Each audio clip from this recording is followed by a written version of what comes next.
We need that wind down time to be able to ease into sleep rather than jumping into sleep, to have that switching down time, and also to give ourselves very strong cues between the end of our day and the beginning of our night.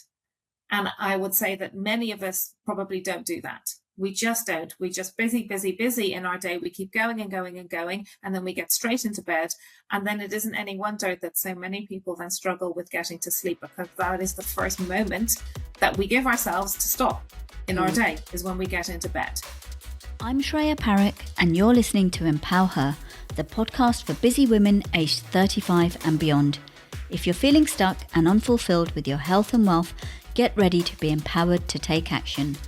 My guests and I will be providing you with knowledge, resources, and ideas to help you broaden your perspectives, learn more about yourself, and define your path to live your absolute best life. Be sure to hit that follow button to stay tuned with Empower Her, and check out the valuable free resources available on the website to support your journey. Are you tired and frustrated by the lack of or disturbed sleep you're getting? Well, join Maryanne Taylor and me as we talk about the importance of sleep and how many hours you should really be getting. We'll uncover some of the myths about sleep and sleep tracking devices and help you on your journey to have better sleep. Maryanne is a highly experienced sleep consultant. She guides and supports her clients through a comprehensive journey toward better sleep and improved well-being. She is a member of the British Sleep Society and the International Association for Sleep Consultants, and is well informed about the latest research and developments in the field of sleep health. Her commitment to excellence and compassionate care has earned her a reputation as a trusted expert in her industry. Get ready to take action and improve your sleep. Maryanne, welcome to the Empower Her podcast. It's great to have you on. I'm super excited to talk about this topic because I'm pretty sure it affects many people around the world. Please could you introduce yourself and talk briefly about your journey from what you are doing to what you're doing now? That would be great. Thank you so much. First of all, thank you for having me on. It's really lovely to be here, and I'm delighted to be here to talk about all things sleep. So I started my business as Child Sleep Works back in 2010, and I was initially helping families with their children's sleep. And I later then requalified to become an adolescent and adult sleep consultant. And just going back a little bit as to how I got into it in the first place, I actually came from a completely different field. I was in marketing, and I had my first child, and I struggled a lot. I really struggled as a first-time parent, and I really struggled with the lack of sleep. And I started to get very interested, and then interested turned into mildly obsessive about the whole area of sleep. And I started reading and researching and talking and so on. And then I had my second child, and everyone assured me that second time round I would have no problems, and this child would be a great sleeper as a second child. And that wasn't actually the case at all. He wasn't a good sleeper. He had various medical situations that impacted on his sleep.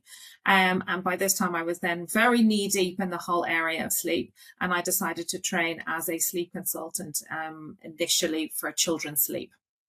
And then I had my third child at the same time as starting the business, which is why wouldn't you start a business at the same time as having a baby? But I got to practice on my third child all the stuff that I had been learning in my training. So even going back before that, I actually had a bit of a journey with sleep as a young adult. I had chronic fatigue as a young adult, and that was very much in the height of a busy career, and there wasn't so much help and support available, and I struggled through at that point. And then as I said, my parenting, and then I was ill for some time, and now menopause, and all of that gave my own sleep patterns quite the battering over the years. So I was really very interested and very keen and felt very passionately about educating and supporting people with their own sleep. And that's what got me to where I am today. That's great. Thank you for sharing that.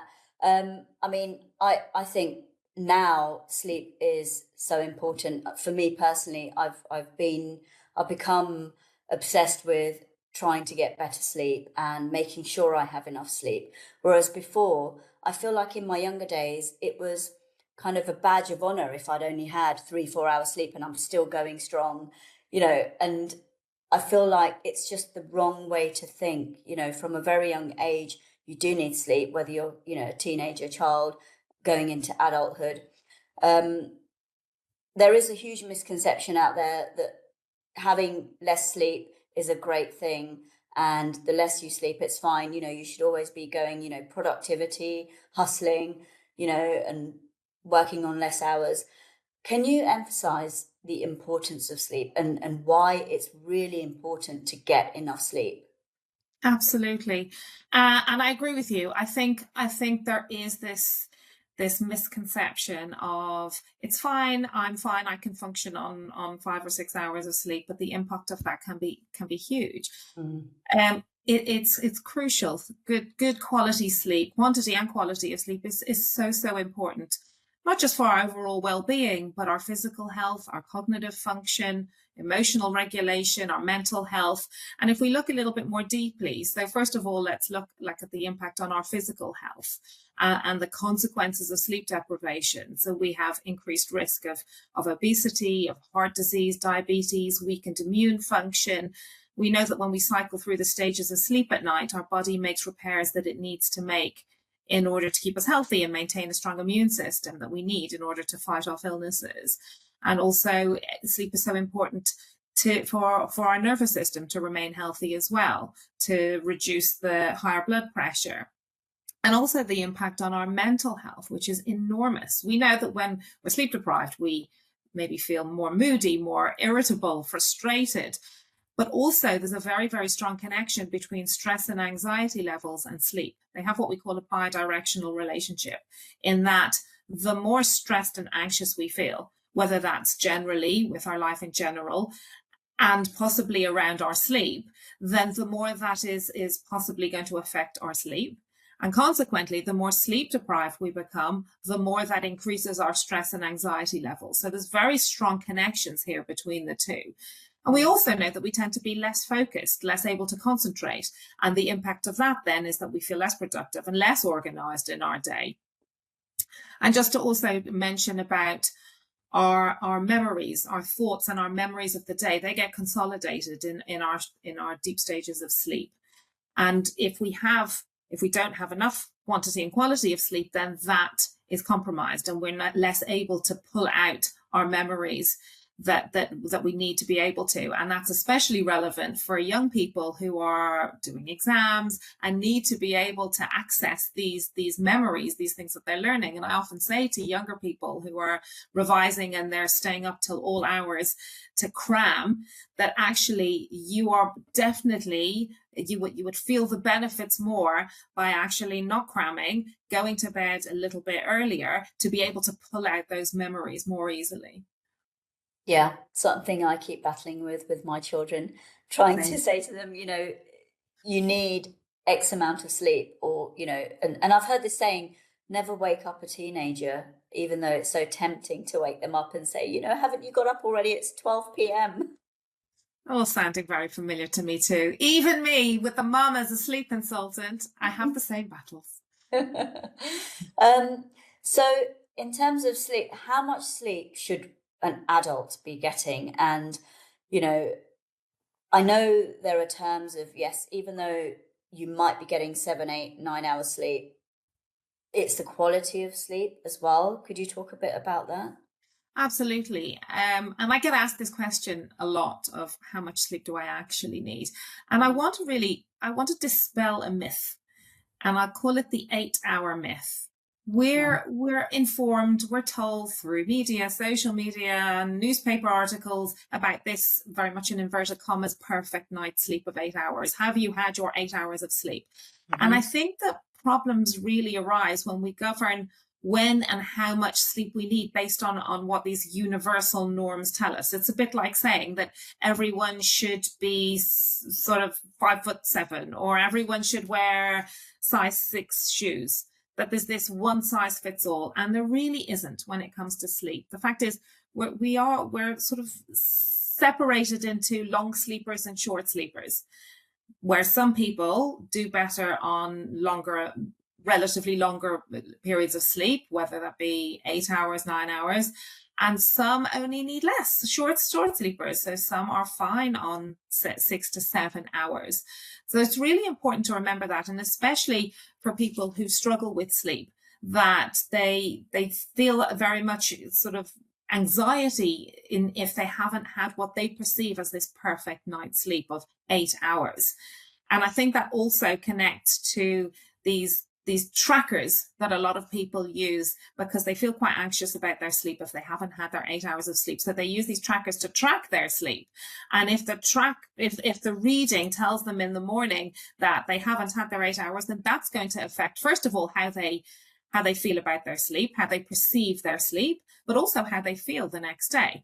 If they're told almost that they haven't had enough sleep, then that's going to dictate to them that therefore they must feel tired, and that impacts how they actually manage their day. So it is really important to actually look at individuals and what their own individual sleep needs are, rather than assuming that they've got to have this X number of hours sleep.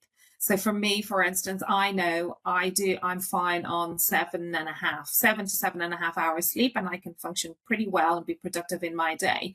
Whereas my husband probably needs a bit more than that. So there isn't a one size fits all. And I think it's really important to note that. Right. Okay. I didn't know that actually. And you're right. You know, this whole concept of 8 hours sleep a day. And also you mentioned the trackers. You know, I'm not going to mention which tracker I used, but I did use a tracker, which my husband got me very kindly because he knows I'm going through lots of sleep issues, and it was incorrect, and it actually made me anxious, and I actually started, you know, getting obsessed with it and thinking, right, you know, how much REM sleep have I had? How much deep sleep have I had? How much, oh no, I haven't had enough this sleep and that sleep. And I just took it off and I said, I can't deal with this. It's too complicated. That's one thing. It's telling me too much information. And I haven't got I didn't even have time to look at all this information and absorb it and think about it all. And I could not use it. And I felt like it was causing more anxiety within me. Absolutely, exactly that. And also, just to add to that, is that the technology within these wearables, it's not actually advanced enough to be able to read very subtle differences between the light stages of sleep and an awake state. You need to go to a sleep lab and be hooked up to a way more advanced machine for that. Yeah. So the information, the readout isn't often not factually correct. You're right, because it said that I was sleeping at a certain time, and I wasn't. I was in bed relaxing, watching TV, and I know exactly what time I closed the TV and tried to go to sleep, and it thought I was sleeping 3 hours earlier than I actually was when I was just relaxing in bed. And I thought that's really strange. This is actually meant to be one of the most advanced pieces of tech, apparently, and it's totally wrong. Yeah, absolutely. And I think it can be very, very anxiety inducing, as you mentioned. And there, you know what? It's so common now. The sleep tracking, it even has its own fancy name. Is this obsessive sleep tracking is called orthosomnia. Wow. Okay.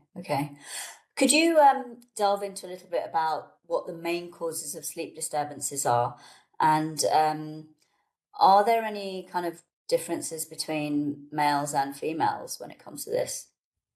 Yeah. So, I mean, I think, first of all, let me just touch briefly on what the most common sleep disturbances are, and then let's look a little bit at the causes.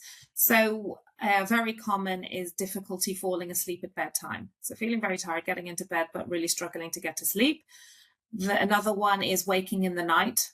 So finding yourself awake at 2-3 o'clock in the morning and struggling to get back to sleep. Waking very early in the morning, much earlier than you need to be. Maybe either feeling that you generally sleep okay, but you still feel very tired and fatigued and groggy during the day, Or you spend a lot of time worrying about sleep. It takes up a lot of headspace in the day. This is also a very common sleep. It's not necessarily specifically during the night, but it takes up a lot of headspace. So these are very, very common. There's other ones, and I don't want to spend too long on what the complaints are, but these are the most common ones. And in terms of possible causes, though, there can be any number of causes, and it really all depends on so many different factors and on lifestyles and individuals and so on. But just to touch on a few general causes. So first of all, I would say inconsistent sleep times is a very common cause.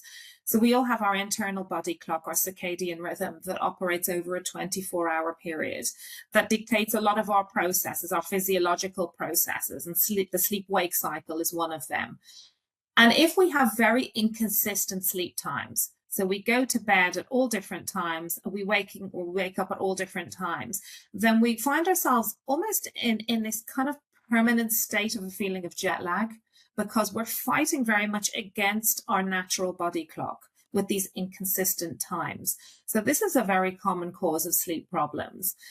Another one I wanted to mention is about what we call our sleep drive, our homeostatic sleep drive. And just to simplify it, we think of it like a sleep appetite, our appetite for sleep. And we build up our appetite for sleep through the course of the day. And if we go to bed too early, which a lot of people do if they feel that they need to have an early night to make up for lost sleep, or they're feeling very tired, so they're just going to have an early night, and then they might struggle to get to sleep, or they might find themselves awake during the night. This is down to this sleep drive. And we need to go to bed when our appetite is full, so we're ready for sleep. So we're actually, on the contrary, our appetite is empty. We need to fill our appetite with sleep. And if we go to bed before that happens, that's where a lot of sleep struggles occur. So we want to make sure that we go to bed when we're ready for sleep, when our appetite is ready for sleep. Mm-hmm. Similarly, if we incorporate a nap in the day, then we take off a little bit of the appetite. We fill ourselves a little bit, so our appetite isn't completely ready by the time we get to bed, ready for sleep as well. So that's a very common one, is going to sleep maybe too early before we're actually ready for sleep. Another very common one is this is an interesting one, because I feel as adults, we don't give ourselves downtime before getting into bed. And we talk about this for children all the time, is the importance of a bedtime routine and a structured bedtime routine to allow our children to be able to wind down towards sleep. And we as adults, especially women, I would say, is we don't give ourselves that time, and we need it too as adults, just as much as children do. We need that wind down time to be able to ease into sleep rather than jumping into sleep, to have that switching down time, and also to give ourselves very strong cues between the end of our day and the beginning of our night. And I would say that many of us probably don't do that. We just don't. We just busy in our day. We keep going and going and going, and then we get straight into bed. And then it isn't any wonder that so many people then struggle with getting to sleep, because that is the first moment that we give ourselves to stop in our day, is when we get into bed. So, I mean, you talk about when you jump into bed and then you're not taking the time to get ready for bed. What does that involve, getting ready for bed? So I would say, first of all, I would be very boundaried on email checking, phone checking, social media. And this involves putting a clear boundary in place, which is hard for us to do. Yeah. But it is making that clear decision in your mind of, okay, this is my cutoff time. I'm not going to be looking at emails after, I don't know, let's call it 8 o'clock. Just for discussion. And that is my time where I'm going to switch gear almost. And whether you're going to watch something on TV or listen to some podcast or whatever it is that helps you feel relaxed. Mm-hmm. Another very strong cue for separating that sort of daytime leading up to bedtime is a hot shower, a hot bath. It also is the added benefit is that you raise your body temperature. And then once you get out of the bath or shower, the subsequent drop in body temperature really helps our melatonin, our naturally occurring sleep hormone melatonin, get produced with that drop in body temperature. And we want this to be produced in the maximum amount possible, because this is the hormone that helps us feel sleepy, that helps us get to sleep, and it helps us to stay asleep. So that hot bath, hot shower around an hour or so before getting into bed is really helpful from that point of view as well. And then also just the environment that you're in. So try to avoid being in an environment that's too lit, too highly lit. So a dim environment. As I said, listen to music, reading, podcast. Mindful coloring is also very, very popular now, but just doing things that help you wind down a little bit rather than kind of wind you up. Yeah, is of course. is a helpful lead up. Yeah. And do you think nutrition plays a part in terms of what you're eating from that day, with Yes. how good a sleep you get and how quickly you can fall asleep and things like that? So I think absolutely. I mean, nutrition certainly does play a part. What we put into our bodies and when also is very important. When the timings of what we eat and when we eat is also very, very important. For instance, heavy, spicy meals very close to bedtime can affect our digestion and our metabolism. So, and that can impact on how we sleep as well. In terms of the timing, our sleep and our general feelings of energy, and as opposed to grogginess during the day, is impacted on our blood sugar level. So if we look at our night sleep, where our blood sugar level drops over the course of the night, when we wake up in the morning, what we want to do is make sure that we give our blood sugar level that initial boost by having something. Breakfast of sorts. It doesn't have to be a huge, big continental breakfast, but some kind of something that will boost our blood sugar level, especially if you do feel very groggy and fatigued during the day. Then making sure that you give your blood sugar level that initial boost in the morning is really important. And then maintaining your blood sugar level throughout the day with regular meal times and snacks in between if necessary. Because if we don't do that, what tends to happen is that we end up playing catch up with our blood sugar level, and we have peaks and dips of our blood sugar level throughout the day, which very much exacerbates our feelings of fatigue and grogginess throughout the day. And that will then impact on our ability to get to sleep as well in the evening. So trying to maintain our blood sugar level throughout the day is really important. And another thing that I want to mention also is the importance of hydration. And I think this is something that is very underestimated, how relevant it is. And I think so many of us are probably quite dehydrated without even realizing that's impacting. So if you feel that you're not necessarily keeping hydrated during the day, it's really important that you try and increase your water intake. And I have to mention, we can't have a sleep session without mentioning caffeine. It has to be mentioned. And we know the impact that caffeine can have on our sleep. But what's really important to note here is how long it actually stays in our system, which is longer than many of us realize. It's got a half-life of up to 6 hours, which is a really long time. That means that any caffeine that you take in, half of it is still whirling around in your system up to 6 hours later. So we have that natural dip in energy levels in the afternoon, around 3 or 4 o'clock in the afternoon. And that's where many of us tend to reach for the coffee or the tea or the fizzy drink or whatever it is to try and keep our energy levels up to keep going. And if you find that you are struggling with getting to sleep, then it may be that caffeine might be impacting. So I just want to flag that up. I think that's really important for people to realize. And is there a correlation between, hormones, like related to, women's health in particular, whether that's, periods, menopause? Is there a link between that and sleep disturbances or just, general sleep, even pregnancy? There's a very strong link. Definitely, changes in hormone levels can very much disrupt sleep patterns. So if we look at different periods of our lives, when during pregnancy, for instance, when estrogen and progesterone hormones increase, that can very much impact on sleep patterns, and also in pregnancy as well with our physical changes to our physical being as well. That can also be quite uncomfortable at certain points, impacting as well on our ability to be able to sleep.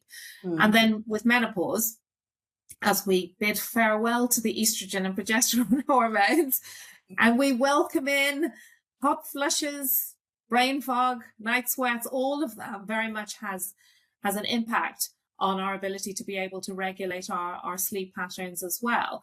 And there's also the other hormone fluctuations, cortisol and melatonin, as I mentioned before, that they very much have a very significant effect on our ability to be able to sleep as well, and making sure that our melatonin levels are at the levels that they need to be in order to be able to facilitate sleep, and our cortisol levels are at the right levels as well to be able to give us that boost of energy to function during our day as well.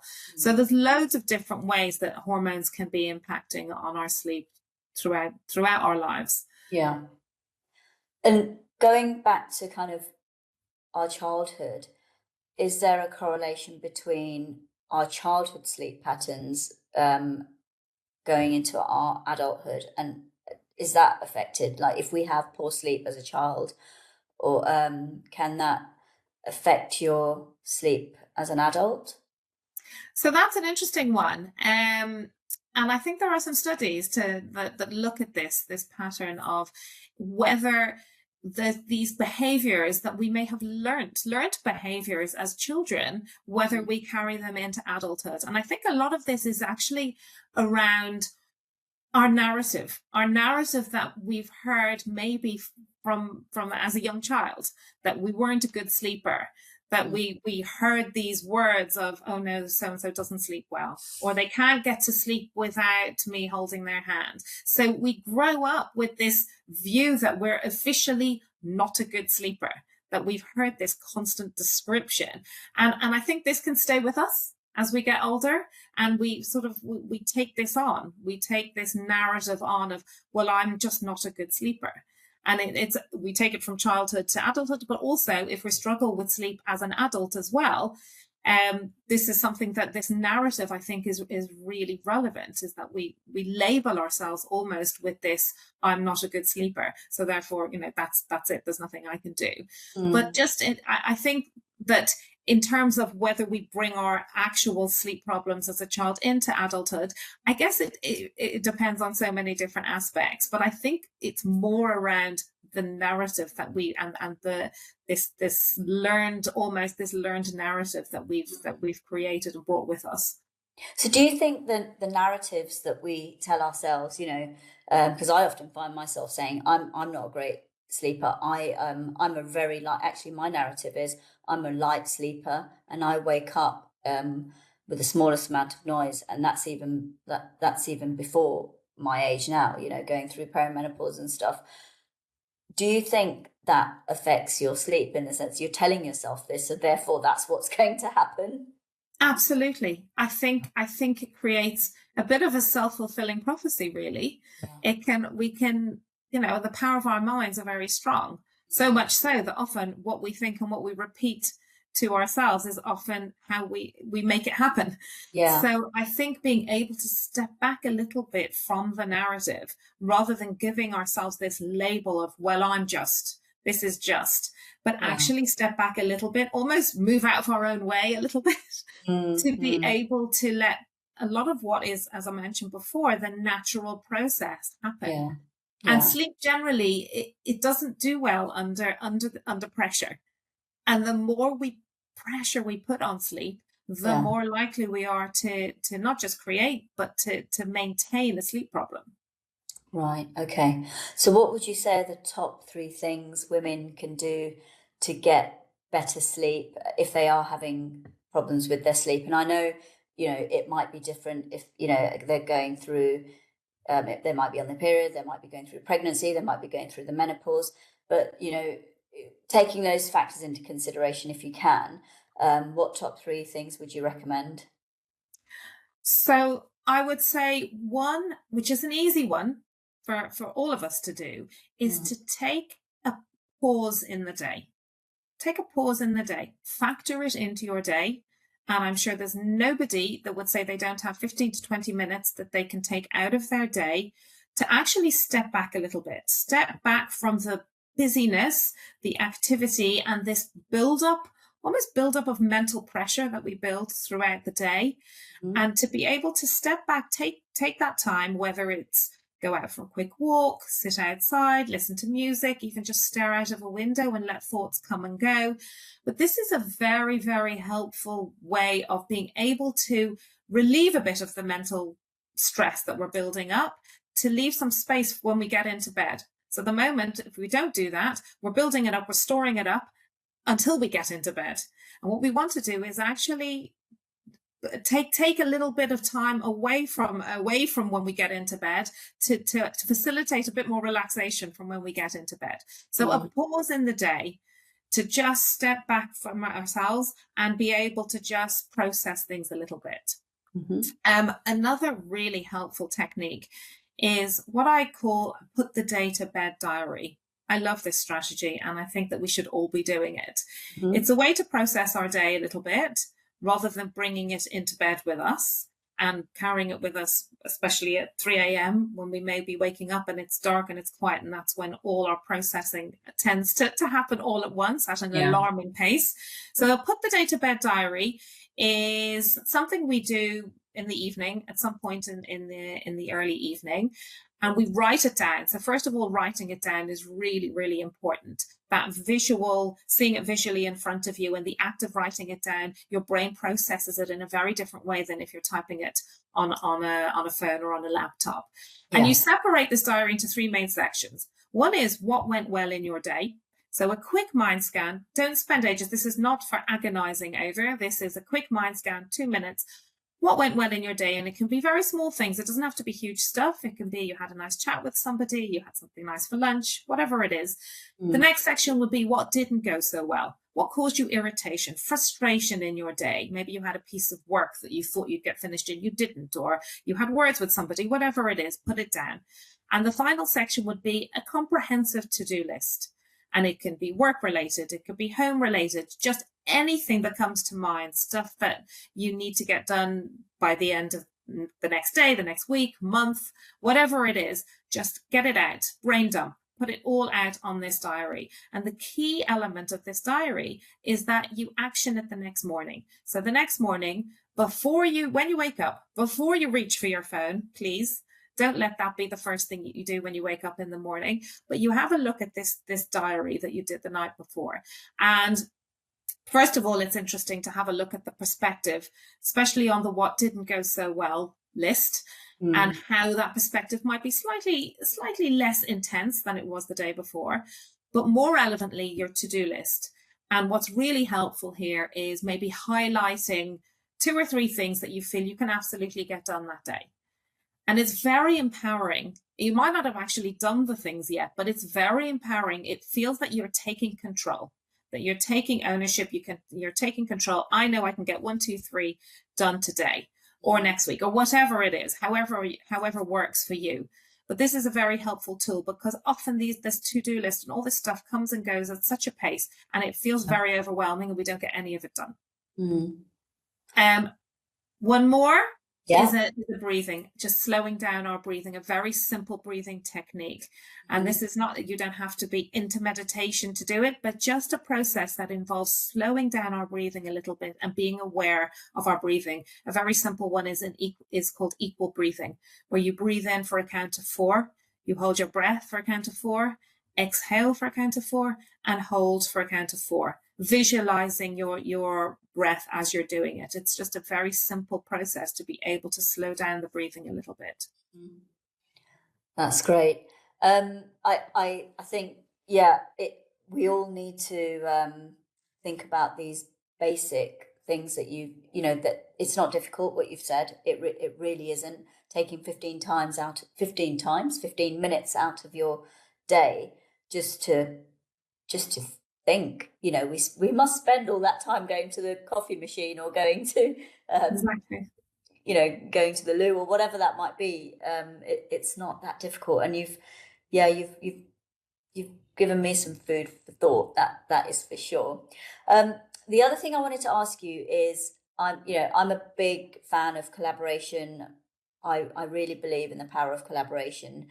What collaboration opportunities are you looking for personally or professionally right now?